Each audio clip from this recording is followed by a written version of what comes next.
What is up, guys? Technicals here. It's been a whole entire year that we've been on YouTube. We've done quite a lot in that amount of time. We've raised thousands of dollars for charity. In the arms of the angel, fly away from here. Hang on, I need you for this. You do that every time. We've improved our content along the way. So we got our pump assembly. What am I doing? And we've done many other things. We're going to take a short stroll down memory lane for anybody that's new to the channel, and we're going to go over what the future has in store. On the Technicals, let's get into it. The Technicals. So what about the GPU giveaway, Technicals? Well, I'm glad you asked. All you have to do is enter via Gleam. The only requirement is that you're subscribed to the channel. That's it. If you'd like to get bonus entries, you can follow me on Twitter, join our Discord, and visit my Instagram and do some other things like that. You can get some bonus entries that way, but the only thing you absolutely have to do to enter to win this bad boy is subscribe to the channel. And if you're watching this, it stands a good chance that you're already subscribed. We'll pull the winner in about a week, so pay attention to my social media. We'll announce it there, or we may even do a stream, and it could be you. So leading off, the thing I'm most proud of is the money that we raised for charity. If you recall, we raised about $600 some odd for Chapman's Docks and Rescue during the first big charity mining event. Week to week, we changed it up here and there. We highlighted some different charities based on community recommendations. We sent off anywhere between, say, $50 to $100 to a few different charities, but in the end, we ended up focusing heavily on Chapman's Docks and Rescue and the ASPCA. I'm kind of bummed it's one of the lowest viewed videos is where I took the check down to Chapman's Docks and Rescue. I mean, it's going to happen. You guys are here to see cryptocurrency videos, not me driving to a dog rescue to deliver a check. But that was cool. It was neat that we got so many people to contribute hash power during that charity mining week and raise that much money. Also, only a few short weeks later, the dog rescue burned down into the ground, but we were able to, about a week following that, raise another $1,200 for their relief effort. We did a charity live stream where I matched all the donations, and so in total we raised well over approaching $3,000. I didn't do a final tally, just took the big numbers, but that's significant for a channel with less than 10,000 subscribers in such a niche market with a very tightly focused group of people who are watching on a regular basis. That's a lot. That's pretty high engagement numbers. That's probably the single best experience that I've had over this past year. I'm also proud to say that we've worked with other YouTubers. As of recent, we've done it a little bit more. We did a collaboration video with Savage Mine, you can see that one here, and also another one with Red Panda Mining here. Hope to do one in the very near future with Cursed Mining or Cursed Mining on these crossover videos. I think they have a lot of potential. They have channels that are growing but have just a few subscribers less than mine, and in an effort to pay it forward and to stick together with fellow content creators in this space, this collaboration effort I think is great. They've seen bumps in their subscriber count, and perhaps that you were not aware of them previously. You may be exposed to their content, like what they have to offer, and go over and give them a sub. So I think it works out for everybody because I get some content to deliver. I get a day off, I guess, from making videos, and they get a bump in subs, and they get some more people looking at what they have to offer. So I'm very pleased and very happy with how that's turning out, and I hope to expand it in the future. So it was a wild ride for 2018. When we got started in YouTube, that was at the top of the roller coaster all the way down. And I've said a million times before, if you look at the analytics of my channel, other channels, especially ones that were making content on YouTube prior to the run-up in late 2017, you can look at their numbers and see that as the cryptocurrency markets dwindled and sort of atrophied, so did the amount of people pressing the sub button, pressing the like button, and just in general interested in cryptocurrency. So it is absolutely an uphill battle. It's a real struggle and grind day to day. Despite that, when I compare, because I look every single day at everybody else and what they're doing, we've been able to achieve some steady level of growth. While it's not feverish and going to the moon as much as I'd like it to, it's still on a great pace, anywhere from average to 10, 20, sometimes more subscribers per day joining the channel, subscribing. So that's great. I love to see that. I'd always like it to be more, but it just encourages me to up my game. It would have been great if I was a channel back during the run-up because subs were really easy back then, but I almost think now it's probably a blessing that I wasn't making content during that time, because all the people who were fair-weathered crypto people subscribing to channels during the run-up who no longer have an interest in cryptocurrency and are not watching videos being put out by other channels, that hurts their ranking, it hurts their suggesting. And so the subscribers that I've gotten during the downtime are the real hardcore people. They're the ones that are watching and engaging. It makes for a much higher quality sub base, which means that I'm going to get suggested more. So I'm actually quite grateful that I wasn't making it during that time, and that the subscribers I have now, that's you guys, are of a much higher quality. Mwah! You can taste the quality.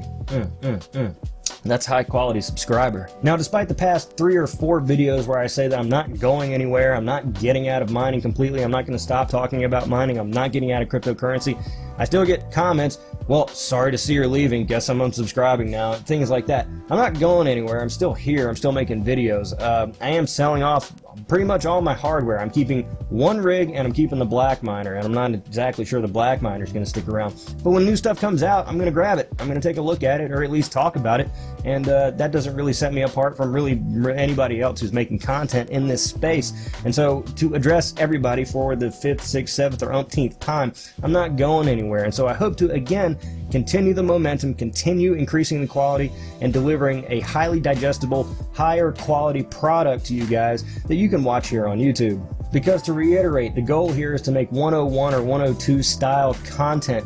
I don't want to get into the nitty gritty. To get back into the analytics, if you look at some of the other mining channels, take Bitsby Trippin' for example. He is arguably the best mining channel that there is. He gets hardcore, nitty gritty. The guy knows his stuff. He is a doctor on cryptocurrency, especially mining. However, me personally, it's a struggle sometimes to get through some of those videos. They're very long form, they're very monotone, and they're dense with information. Way too dense for my ADHD brain to really grasp on and absorb. But I think that it is important, personal belief, to add an element of entertainment, to make it sexy, to make it a little flashy.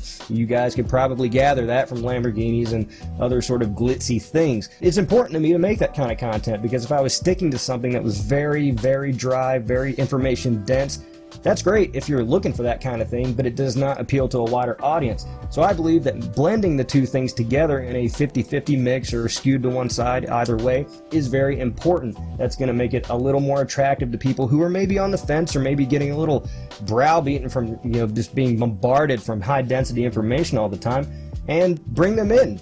Keep it interesting, keep it fun, keep it a little bit light. And if you don't like that kind of thing, Bitsby Trippin's link is in the description below. He's a great channel. He's super duper information packed and dense. The guy knows his stuff. God, I can't sing the guy's praises enough. But if you're into something that's a little bit lighter, a little more flashy with something extra here and there, then feel free to stay subscribed. We're going to stay hungry, we're going to stay competitive, and we're going to keep our eyes on the prize, that being larger channel proliferation, more attention, and expanding some of our other channels. I'm not going to get into those here as much, but I am going to focus on expanding my other channels and developing content creation and making content creation part of my my skill set. Hopefully I can get to the point where I can deliver high quality products on other topics outside of cryptocurrency. It's just a personal thing that I hope to do, but in that I'm going to keep my eyes on the overall prize of being the best at whatever I do. So technicals, are you going to do paid product reviews? Are you going to start shilling things? I can't say that I won't. If a new product comes out that they want me to review it, then I'm certainly glad to look at it, so long as it's not outright scammy in nature. Yeah, I want to get my hands on it. This is an area when I watch Voss coin it very, very closely, because the guy honestly gets a lot of unfounded hate for the product reviews that he does. The guy's got to eat, and I don't think he should really have to defend making money. A lot of people criticize him for doing paid product reviews or shilling or things like that. Now, I differ a little bit in that I don't expect YouTube to ever really make me a significant amount of money. And because I don't expect YouTube to ever become a significant source of money, then you can kind of trust in that I'll never really shill something, because I highly doubt anyone's going to come along and offer me $1 billion to do a paid product review or pump an ICO. And probably because I'm such a bad liar, you'd probably be able to see right through it anyway. So if you're a project out there and you want to send me $1 billion, then M at the technicals is right here. Go there. But yeah, I'm not ruling out paid product stuff. I'll obviously be very transparent about it, because I don't see a problem with that. And if you absolutely demand that every single channel never do a paid product promotion even though it's transparent, then I understand, I guess, people are picky with their content, and you certainly have that right. You can unsubscribe and view somebody else. But that's why I watch Foscoin very closely, because he is the biggest mining channel, proper mining channel in my eyes. And so it's interesting to see how he plays and how he navigates that and what sort of feedback he gets from people. Honestly, I think the guy reads comments and takes them to heart way too much. Vosk, I don't know if you watch this watch my videos, but honestly, dude, you could kick that stuff to the curb. People are mosquitoes and you're on top for a reason. And so I don't think you need to listen to them nearly as much as you seem to. Me personally, again, if you want to review a product here, I'm glad to do it. If you want to pay me to review something or take a look at something, depends on what it is, but I'm glad to at least have that conversation. But here on the channel, you can expect for me to at least be transparent about it. Another thing that you will not see me do is ask for tips. I've never asked for money on this channel before, except when it was for charity, when it was for a good cause or something outside of just money lining my pockets. That's something I firmly believe in. People say that YouTube does not pay enough. I think YouTube pays exactly what it is supposed to pay. If you're creating a product that has value to somebody, then people will watch it, you'll get a ton of views, and you'll make money. If you're not, then you're not going to make money. People seem to think that their product has a lot more value because in their head it does have a lot of value for X and Y reason. However, they are not playing the YouTube game, and this is something I'm sort of starting to absorb a lot with some of my side channels that are appealing to, let's just say, some low effort content. That's the game we play. I won't hate on other channels that ask for tips or donations or something like that, but you know, you're just not going to see it here. Just trust that when you come here, any money that I'm asking for is going right out the door to a cause better than me sitting in a chair and talking to a camera. So are you an OG subscriber? Were you here for the first 500? Do you remember when I stupidly gave away an entire mining rig at 1,000 subscribers, or when I even more stupidly gave away $500 at 100 subscribers? Then let me know. Comment below, because I'll probably recognize your name. If you're a brand new subscriber and you want to see something different, let me know in the comments below, because I'm just kind of sitting here thinking that I know what I'm doing and that what I'm doing is right based on analytics. If you'd like to join the conversation after hours, head into our Discord. Just type discord.thetechnicals.io into your browser or click the link in the description below. You can also hit me up on Twitter. I'm at @thetechnicals. If you'd like to mine some altcoins, check out thetechnicalspool.com. Link to it is in the description below. I'm The Technicals. See you next time.